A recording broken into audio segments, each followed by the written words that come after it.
Bien, bonjour tout le monde, bonjour l'Assemblée à Strasbourg ainsi que l'Assemblée à Verviers. Je suis content de vous retrouver pour un nouveau dimanche. J'espère que tout le monde m'entend bien, que ça ne bug pas. Oui, c'est très bien alors, parce que j'ai toujours intéressé avec la connexion. que la connexion se plombe un peu. Enfin bref. Lorsque le pasteur Jean-Marie m'a demandé de vouloir faire un prêche aujourd'hui, de vouloir partager un message, j'ai longtemps hésité sur le titre, longtemps hésité sur le sujet en lui-même,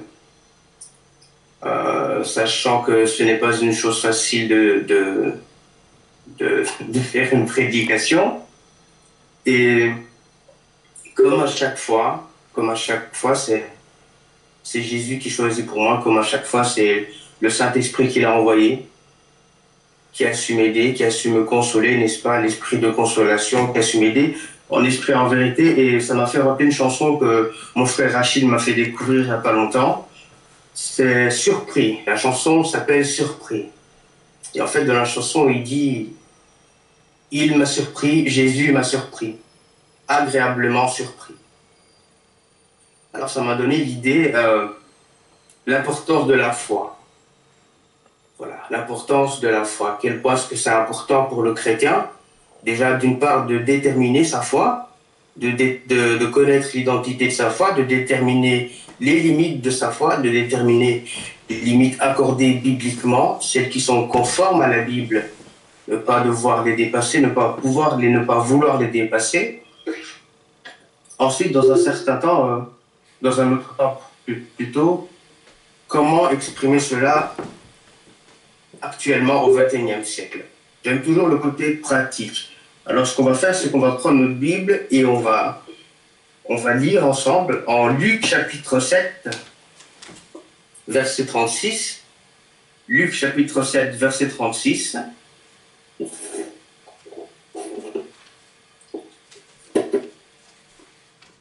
Luc chapitre 7, verset 36.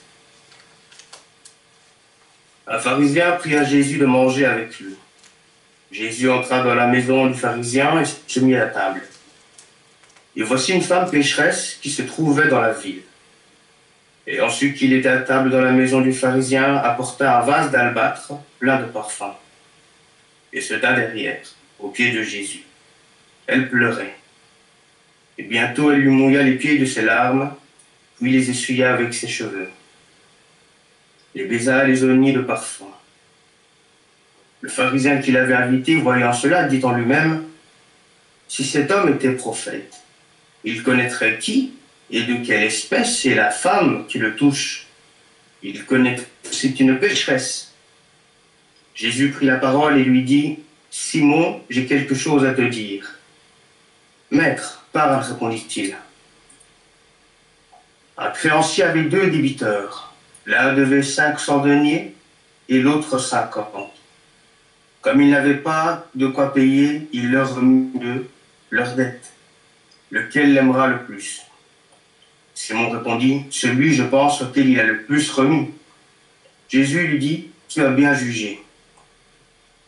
Puis se tournant vers la femme, il dit à Simon, vois-tu cette femme, je suis entré dans ta maison et tu ne m'as point donné d'eau pour laver mes pieds. Mais elle les a mouillés de ses larmes. Elle les a essuyés avec ses cheveux. Tu ne m'as point donné de baiser. Mais elle, depuis que je suis entré, elle n'a point cessé de me baiser les pieds. Tu n'as point versé d'huile sur ma tête, mais elle a versé du parfum sur mes pieds. C'est pourquoi je te le dis, ses nombreux péchés ont été pardonnés. Car elle a beaucoup aimé, mais celui à qui on pardonne peu aime peu. Elle dit à la femme, tes péchés te sont pardonnés. Ceux qui étaient à table avec lui se mirent à dire eux-mêmes, qui est celui qui pardonne même les péchés? Mais Jésus dit à la femme, ta foi t'a sauvée, va en paix. Amen.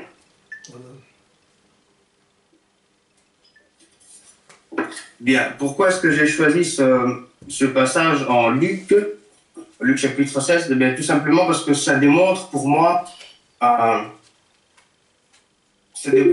la foi. La foi la foi singulière, la foi unique, la foi en Jésus, mais surtout aussi cette foi personnelle. La relation qu'on a avec notre foi, n'est-ce pas? La relation qu'on a avec Jésus et comment est-ce qu'on la démontre, comment est-ce qu'on la manifeste avec notre foi, personnellement, je veux dire. Ici donc, on a un pharisien, donc quelqu'un, on va dire un docteur de loi, quelqu'un d'instruit, quelqu'un mis à cette place, on va dire, au niveau religieux, qui invite Jésus chez lui. Et d'un autre côté, on a une pécheresse, connue sûrement de beaucoup de personnes.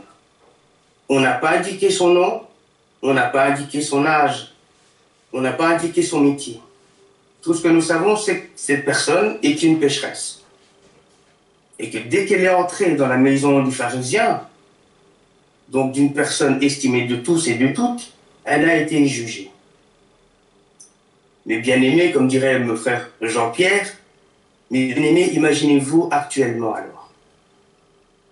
Imaginez-vous actuellement être invité dans une assemblée. Imaginez-vous actuellement pécheur. Vous entrez dans une assemblée avec des gens instruits religieusement, plus que vous, mieux que vous. Est-ce que vous vous êtes déjà senti jugé parce que vous avez moins d'instruction que Dieu? Est-ce que vous vous êtes déjà senti jugé parce que, bizarrement, pour les autres, il n'y a que vous qui péchez, comme si le péché n'atteignait pas d'autres personnes, qu'ils soient instruits ou pas religieusement? Mais qu'est-ce qu'elle a fait, la femme? Elle est allée directement là où elle voulait, c'est-à-dire vers Jésus. Voilà ce qu'elle a fait. Parfois, je veux dire par sa foi à elle, ce qu'elle a fait, c'est qu'elle est allée direct au but. Elle savait qu'elle avait une chose à faire, elle savait en quoi est-ce qu'elle croyait, elle avait entendu parler de ce Jésus-là, mais peu importe son métier, peu importe son nom, peu importe son statut, peu importe le jugement qu'elle allait avoir ou qu'elle avait déjà reçu selon les autres, tout ce qu'elle a fait, c'est d'aller droit au but, c'est d'aller vers Jésus. Finalement, qu'est-ce que dit Jésus bien à la fin? C'est, au verset 50, c'est ta foi qui t'a sauvé. Vas en paix. Ce n'est donc pas ici les autres, ce n'est donc pas ici le jugement des autres qui l'a sauvé. C'est vraiment sa foi. Et sa foi l'a amené, en revanche, à agir de manière à ce que Jésus la compare aux autres. De manière à agir à ce que Jésus l'élève comparément aux autres qui étaient eux-mêmes déjà instruits. Alors on va reprendre au verset 39. On va reprendre au verset 39. Le pharisien qui l'avait invité, voyant cela, dit en lui-même: si cet homme était prophète, il connaîtrait qui et de quelle espèce est la femme qui le touche. Il connaîtrait que c'est une pécheresse. Amen. Il y a pas longtemps, j'ai eu une discussion avec une amie à moi qui, je sens actuellement que sa foi diminue et elle a de plus en plus de doutes. Elle a de plus en plus de doutes concernant, elle me dit, je ne suis pas devenu athée, mais j'ai de plus en plus de doutes concernant la fin du monde et concernant le paradis, concernant l'au-delà. Et je lui dis, va pas chercher loin, ça c'est Satan. Oui, je lui dis, ça c'est Satan. Parce que Satan te fait douter. Si Satan a voulu tenter Jésus dans le désert, crois-moi, il le fera vers toi aussi. Et c'est à chaque fois au moment où tu es le plus bas, au moment où tu es à terre, comme il a attendu que Jésus soit dans l'un des derniers moments de son jeûne pour l'attaquer, il a fait la même chose avec toi, je sais. Et comme il l'a fait avec moi et avec tellement d'autres personnes. Parce que rappelez-vous bien d'une chose, c'est qu'autant nous avons la foi, autant nous avons l'esprit de consolation avec nous, nous avons la parole avec nous, Satan fait son œuvre tous les jours. Et voilà comment il attaque premièrement. Il attaque par le doute.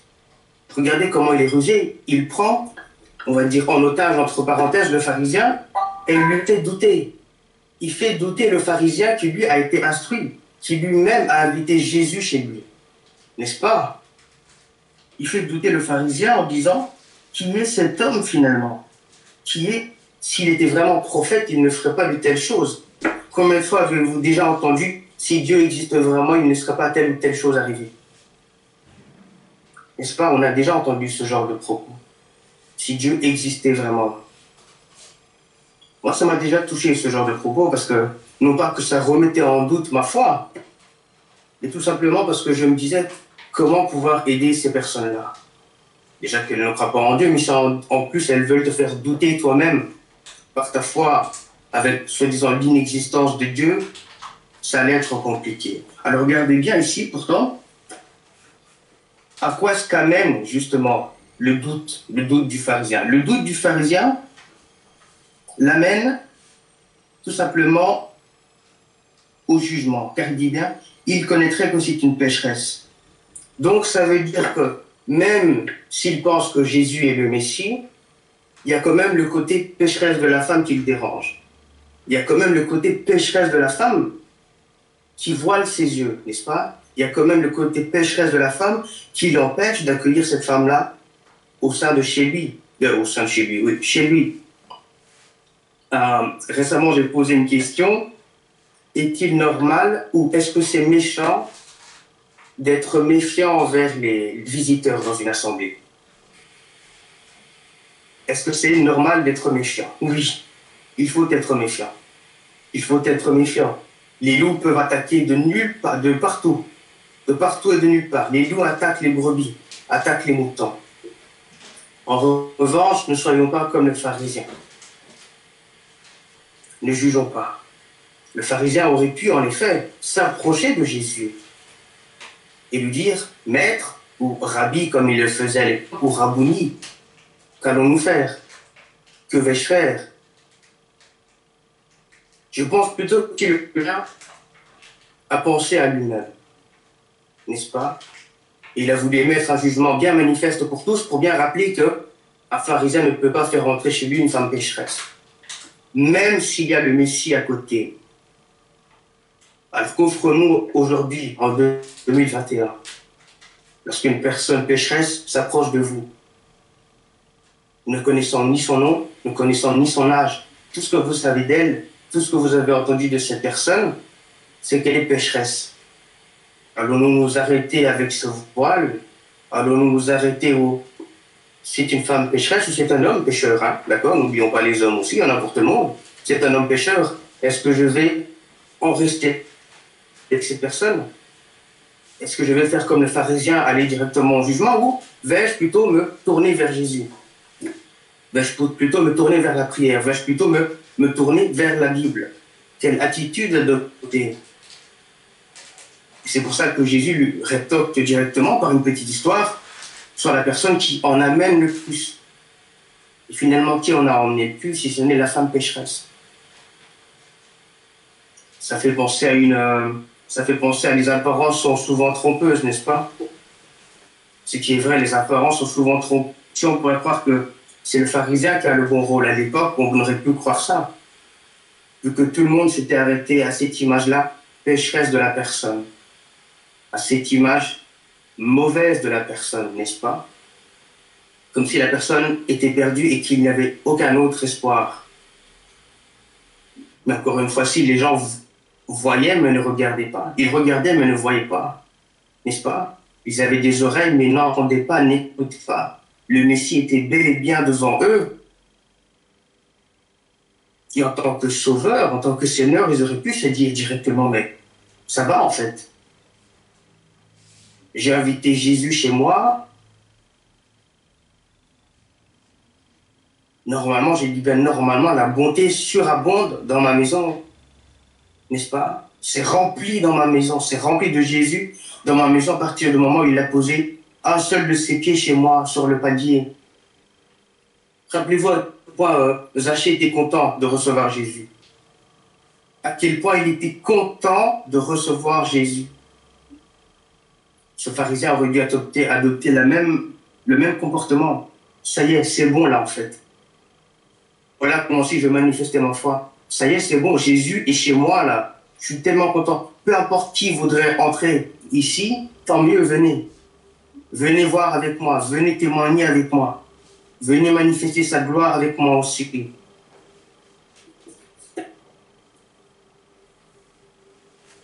Et lorsqu'il va donc, pardon, on va reprendre au verset 44. Au verset 44, il dit, puis se tournant vers la femme, il dit à Simon, vois-tu cette femme, je suis entré dans ta maison et tu ne m'as point donné d'eau pour laver mes pieds. Mais elle les a mouillés de ses larmes, elle les a essuyés avec ses cheveux. Je viens d'un pays où, voilà, petite anecdote culturelle, toucher la tête d'une personne plus aînée que soi, c'est impensable de le faire. C'est très impoli. Sauf qu'on est encore bébé, ça va encore. Mais mettre la main sur quelqu'un d'aîné, c'est très impoli. Mettre quelque chose de sale sur la main ou faire passer à côté de la tête, c'est très très impoli et très très mal vu. Imaginez-vous à l'époque, pas de la Grèce antique, mais à l'époque hébraïque, à cette époque-là. Imaginez-vous juste qu'elle a quand même osé mettre des pieds, essuyer des pieds avec ses cheveux. C'est impensable.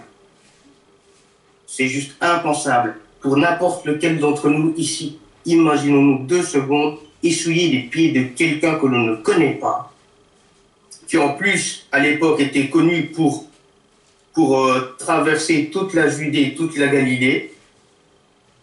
Imaginez-vous essuyer les pieds de quelqu'un comme ça. Et en plus, avec vos larmes. Qu'est-ce qu'elle veut nous montrer ici, la pécheresse? Déjà que c'est vraiment un acte symbolique, c'est un acte fort. Et de 2, qu'elle n'a plus rien à perdre, la femme. L'être pécheur en lui-même ici n'a plus rien à perdre lorsqu'elle s'approche de Jésus. Lorsqu'elle pleure, elle a vraiment envie de partir. Elle a vraiment envie de quitter ce corps. Sa foi la pousse vraiment à s'éloigner de son côté pécheur, quitte à rabaisser à terre et à essuyer des pieds sales avec ses propres cheveux. Rabaisser sa tête, c'est clairement ça ici qu'elle veut montrer. Et peu importe ce que le pharisien a dit, peu importe ce que sûrement les invités du pharisien a dit aussi. Peut-être que les apôtres étaient là aussi, peu importe ce que les gens disaient en fait autour d'elle. Elle, tout ce qu'elle sait, c'est que sa foi l'a poussée à avancer vers cet homme directement, à ne pas regarder ce qu'il y avait autour, à gauche et à droite, à ne pas écouter ce qu'il y avait autour, ce qu'on pourrait dire d'elle, ce qu'on pourrait lui rappeler. On aurait pu lui rappeler qu'elle était pécheresse encore et encore, tout le long de la scène, tout le long qu'elle est avancée vers Jésus. Mais elle n'a pas écouté, elle n'a pas écouté. Tout ce qu'elle savait, c'est que Jésus est là. J'en ai marre de cette vie. Je suis triste. Je suis conscient de ma condition de pécheur, de pécheresse. Mais je sais, n'est-ce pas? Je suis persuadé. J'ai la foi que lui, là, cet homme-là, et seul lui peut me sauver. Et c'est pour ça que je décide d'abaisser ma tête à terre, littéralement à ses pieds, et de les essuyer avec mes larmes. Et je pleure parce que je suis triste. Je suppose qu'elle était triste parce qu'elle s'était rendue compte de ce qu'elle faisait. N'est-ce pas? Combien de fois vous avez pleuré parce que vous vous êtes rendu compte de ce que vous avez fait? Je parle ici de choses mauvaises, de péchés. Peut-être pour les plus jeunes aussi, hein, pour les enfants qui regardent, qui écoutent. Je sais qu'il y a un certain âge où on arrive à bien déterminer le bien du mal. C'est pour ça qu'au niveau du baptême, d'ailleurs, je le rappelle, c'est une question de choix, une question de changement, n'est-ce pas, de direction, de métanoïa. Ce n'est pas une décision à prendre à la légère, c'est vraiment un changement de vie parce on ne veut plus de cet ancien soi qui pleure. On veut d'un nouveau soi qui se réjouit dans la joie de Jésus-Christ, n'est-ce pas? Alors peut-être que pour les plus jeunes aussi, ici, ça vous est déjà arrivé aussi d'être triste parce que vous avez commis un péché. La plupart du temps, lorsqu'on commet un péché, lorsqu'on commet une bêtise, on revient directement vers les parents, on demande pardon aux parents parce que la première faute qu'on nous donne dès qu'on est petit, n'est-ce pas? C'est les enfants, papa, maman. Et là, c'est pareil. La pécheresse s'est rendue compte, elle a bien compris que malgré son statut, elle qui avait commis un péché, elle devait revenir, on va dire, vers son autorité, son papa, mais finalement aussi la seule autorité qui pouvait la juger.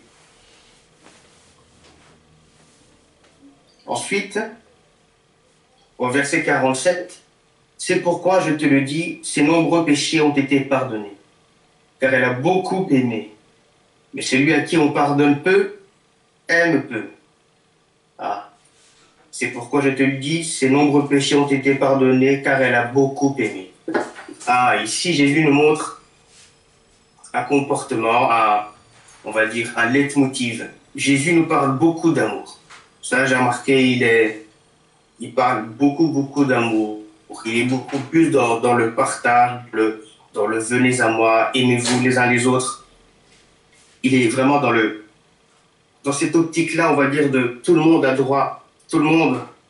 droit au salut, et tout le monde peut venir à moi, sans distinction. Ici, il dit bien, ses péchés lui sont pardonnés. Alors ici, on ne parle pas de baptême par immersion, d'accord? Ici, on nous dit juste, ses péchés lui sont pardonnés. Est-ce que cela concerne seulement que les actes en eux-mêmes? Parce qu'elle aurait pu faire ça non pas par reconnaissance ou par gratitude, mais peut-être intérêt. Mais je pense que ceux qui viennent honnêtement à Jésus sont honnêtement exaucés par Jésus, n'est-ce pas? Ceux qui viennent désintéressés vers Jésus, ceux qui viennent dans le but de sacrifier la chair pour Jésus, ceux qui viennent dans le but de changer pour Jésus, seront surpris. Ces personnes-là seront agréablement surprises par Jésus. Car Jésus a vraiment beaucoup de choses pour vous, a déjà tant donné, et a encore en réserve énormément de choses pour vous, pour nous ici présents. Donc ici, lorsque je veux parler de l'importance de la foi vous aide à déterminer, dans un premier temps, j'ai dit, vos limites. Qui est-ce que vous priez? Vers qui allez-vous lorsque vous priez? Qui voulez-vous absolument partager? Est-ce que vous priez votre église? Est-ce que vous priez les dénominations? Est-ce que vous priez le nom de votre assemblée? Est-ce que vous priez votre pasteur? Est-ce que vous priez la femme de votre pasteur, votre prédicateur, votre bishop, votre révérend, le pape? Ou finalement, est-ce que vous priez Dieu? Où est votre priorité? Lorsque vous entrez à l'église, où allez-vous directement? Nous allons tous vers Jésus, n'est-ce pas? Ensuite, l'importance de la foi. Pourquoi est-ce qu'elle est importante? Pourquoi est-ce que la foi est importante d'être gardée? Pourquoi est-ce que la foi doit être rallumée et maintenir la flamme, comme disaient les frères à Verviers? Pourquoi absolument? C'est pour vous rappeler que vous êtes parti d'un être pécheur à un être sauvé. Et il ne faut jamais que vous doutiez de ça. Vous êtes parti d'une personne pécheresse à une personne sauvée. Mais il n'y a que Jésus qui puisse vous sauver. Peu importe les personnes, peu importe les choses qui puissent arriver actuellement, peu importe les personnes qui vous diront telle ou telle chose, qui essaieront de vous emmener quelque part, qui essaieront de vous juger ou qui vous jugent déjà, n'est-ce pas? De toute façon, peu importe ce que vous allez faire, les gens vont parler. Alors autant faire la bonne chose, n'est-ce pas? Autant faire la chose qui va vous sauver. Ça va être ça tout au long de votre vie, de toute façon. Mais gardez l'importance de votre foi. Gardez bien votre foi au sein de vous, au sein de votre famille, au sein de votre cœur, au sein de votre couple, au sein de votre foyer, au sein de votre assemblée.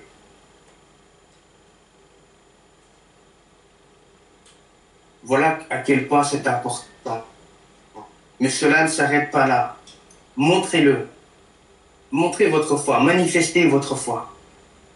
Manifestez que vous aimez Jésus. Manifestez que vous avez beaucoup aimé, que vous aimez beaucoup actuellement et que vous avez encore plus d'amour à revendre. Quel est le meilleur moyen de manifester votre foi et l'amour de Jésus que de le partager? Déjà en commençant par votre foyer, et ensuite dans votre assemblée, et ailleurs, n'est-ce pas? La Judée, la Samarie, et partout dans le connu. À l'époque, ils ne connaissaient pas les autres continents comme nous le faisons aujourd'hui. Je vous le dis, on est doublement béni, on est beaucoup plus béni qu'à l'époque. Que ce soit au niveau des connaissances, que ce soit au niveau, ici, regardez, au niveau de la technologie, on se voit, on se parle alors qu'on n'est même pas à côté l'un de l'autre, l'un des autres. Lorsque Satan essaie de nous bloquer, regardez comment Jésus a réussi à nous surprendre. Voilà à quel point Jésus a réussi à nous surprendre, à quel point nous sommes surpris. Et rien qu'ici, on peut se parler, rien qu'ici, on peut partager la parole du Seigneur. Rien qu'ici, on peut aimer, on peut continuer à aimer. Tout comme la pécheresse l'a fait. Et ensuite, au verset 49, ceux qui étaient à table avec lui se mirent à dire en eux-mêmes, qui est celui qui pardonne même les péchés? Mais Jésus dit à la femme, ta foi t'a sauvée, va en paix. Ici, après avoir vu ce qui s'était passé et après avoir entendu Jésus qui disait que les péchés de cette femme étaient pardonnés, les gens se mirent à dire en eux-mêmes, ça y est, les ragots ont cessé. Ça y est, les gens ont vu, ont pu attester. Je pense que si j'étais présent ce jour-là, j'aurais été surpris aussi. Que finalement les gens aient arrêté de juger. Que même s'il y a encore d'un doute, ils l'ont dit en eux-mêmes. Ils n'ont plus osé le manifester haut et fort, voyez-vous. Et c'est pareil actuellement aussi. Lorsque vous êtes surpris, lorsque vous acceptez Jésus, les gens commencent à se poser des questions, poser des bonnes questions. Tiens, il a changé, mais pourquoi est-ce qu'il a changé? Qu'est-ce qu'il a fait changer à ce point-là? C'est quoi le secret? Et là, Jésus dit à la femme, ta foi t'a sauvé, va en paix. La foi sauve, mes amis. Bien qu'on vous le fasse douter, des fois, la foi sauve. Bien que Satan vous le fasse douter, la foi sauve. Je vais même rajouter le baptême sauve. Bien qu'à l'époque, il fallait que Jésus soit mort et ressuscité pour instaurer la nouvelle alliance. Donc le baptême de Christ n'était pas obligatoire, on va dire. Mais si nous, actuellement, qui pouvons lire la Bible, nous qui avons déjà sûrement entendu parler de Acte 2:38, après que les gens ont demandé qu'allons-nous faire maintenant et que les apôtres leur demandaient, je repère mon latin, leur a répondu, faites-vous baptiser. Et là, c'est pareil. Manifestez votre foi. N'est-ce pas? Manifestez votre foi. Ne faites pas attention à ce que les gens disent, ont dit ou diront autour de vous, sur vous, parce que vous êtes quelqu'un de pécheur. Nous sommes tous pécheurs.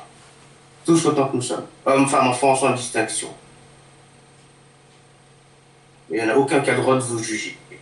Ici sur terre, aucun n'a le droit de vous juger. En revanche, ici sur terre, un seul a le pouvoir de vous sauver. Et c'est Jésus. Lorsque vous allez dans l'église, lorsque vous allez dans l'assemblée, allez droit au but. Vous venez pour Jésus, pas pour les autres. Attention, j'ai pas dit n'aimez pas votre assemblée. Hein. D'accord? Il y a un frère que je connais qui dit souvent mes bien-aimés. Il nous appelle mes bien-aimés. J'aime ça. Ça fait plaisir. Ça fait plaisir d'entendre de temps en temps qu'on est bien-aimé par quelqu'un, n'est-ce pas? Ça aide aussi, ça vivifie, ça donne le sourire, ça te remonte le moral. Et tout ça, là, tu l'as en Jésus. Alors, lorsque tu viens à l'église, lorsque tu viens dans ton assemblée, reste focus, reste focalisé sur pourquoi tu es venu. Pour Jésus. Si tu ne t'entends pas très bien avec la personne qui parle devant toi, c'est pas grave. Jésus parle à travers cette personne. Écoute le message. Il n'y a que ça de vrai. Nous sommes tous des instruments utilisés par le Seigneur. Écoute le message. Dans l'allée gauche de ton assemblée, pas dans la... Si c'est une autre personne que tu n'aimes pas, allez droite. Problème égale solution. Ça paraît futile, hein, n'est-ce pas? Tu as un frère aussi, une sœur, qui flanche un peu. Toi qui étais plus instruit ou toi qui es peut-être plus fort. Édifiez-vous. parle-lui gentiment, parle-lui calmement, prends-le à part et dis-lui, montre-le lui. Montre-lui que ta foi est grande, montre-lui que ta foi n'est pas vaine. Édifiez-vous mutuellement en esprit et en vérité, pour que votre foi se manifeste, pour pouvoir de plus en plus partager l'amour de Christ, pour pouvoir beaucoup aimer, aimer beaucoup plus envers les uns et les autres, et pour pouvoir finalement faire le travail que nous a demandé de continuer. Après ça, après son départ et après le départ des apôtres. Jamais je n'oserais dire que ici nous sommes des apôtres, que je suis un apôtre, mais tout ce que je sais en tout cas, c'est que nous savons lire, je sais lire, nous savons parler dans nos propres langues, nous savons partager l'amour de Christ dans nos propres langues, en restant focalisés sur notre foi. Et croyez-moi, j'en suis persuadé, vous allez être surpris, tous et toutes autant que vous êtes. Vous allez tous être agréablement surpris par Jésus. Lui qui a tellement fait pour vous, lui qui a tellement fait pour moi, vous ne serez vraiment pas déçus. Et pour ceux qui se sont fait baptiser à pas long, courage. Et pour ceux qui seraient peut-être dans cette optique-là de se faire baptiser, courage aussi. Instruisez-vous, faites-le. Il n'y a que ça qui puisse vous sauver. Ce ne sont pas les gens. Il n'y a que Jésus qui puisse vous sauver. Donc voilà, n'ayez pas peur, n'ayez pas honte et ne cessez pas de prier. Dieu connaît le cœur de chacun et il aime tout le monde. Amen. Merci de m'avoir écouté. Soyez tous bénis.